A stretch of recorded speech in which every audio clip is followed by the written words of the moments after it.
On How It's Made, we usually stick to the show's title and show you how products are manufactured. But this next segment is about special effects makeup, the kind that makeup artists use on theater and movie actors. So in this case, we'll show you how it's made, but we'll also show you how it's applied. Watch as this special effects makeup artist works his magic to transform this 28-year-old woman into a senior citizen. After gelling her hair flat, he glues on a bald cap using a theatrical adhesive called spirit gum. He protects her eyebrows and eyelashes with petroleum jelly, then covers her face in alginate, a material for taking dental impressions. Then he applies wet plaster bandages. After 25 minutes, the materials harden into a mask. Now he lines it with plaster. In a half hour, the plaster hardens into a perfect replica of the woman's face. Like putting non-stick spray on a baking pan, he coats the model in a release agent. Then, using professional-grade plasticine, he begins to sculpt an elderly face. He smooths out the wrinkles with strong rubbing alcohol so they'll look realistic. He uses a bumpy rubber pad to give the skin an aged orange peel texture. The finished sculpture sits in water for 2 to 3 hours. This activates the release agent, detaching the plasticine from the plaster underneath. Now the artist carefully cuts the sculpture into sections. The number of pieces varies with the size and complexity of the mask.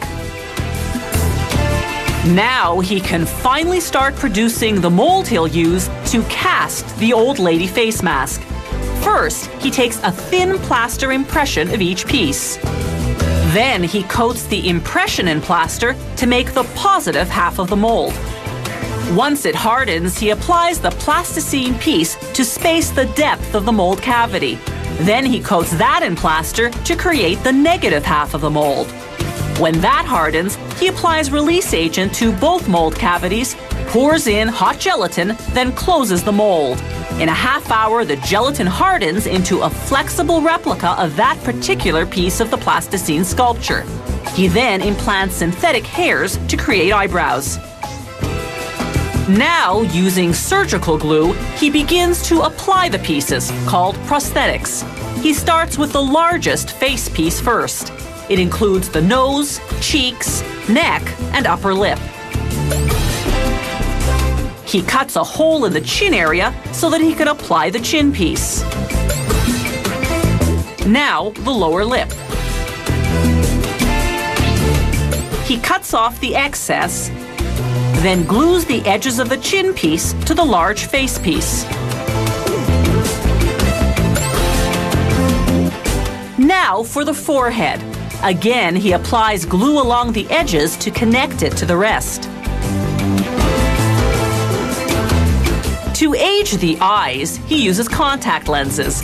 They create a ring around the iris, a typical feature of elderly eyes. Using tweezers, he applies eye bags, again gluing the edges to the rest of the mask. And finally, some wrinkly eyelids. With the mask fully assembled, it's makeup time. Using a toothbrush, the artist sprays it unevenly over the mask, then smudges it with his fingers. This technique creates a realistic look because the human face, aged skin especially, has color variations. Using a very thin brush, he accentuates some wrinkles by creating depth with a darker color. Now, some freckles and age spots. And a gray wig. And finally, just a bit of lip color because lips dull with age. All this takes an experienced makeup artist about a month of work, and such expertise doesn't come cheap. A major transformation like this for stage or screen can cost up to $10,000.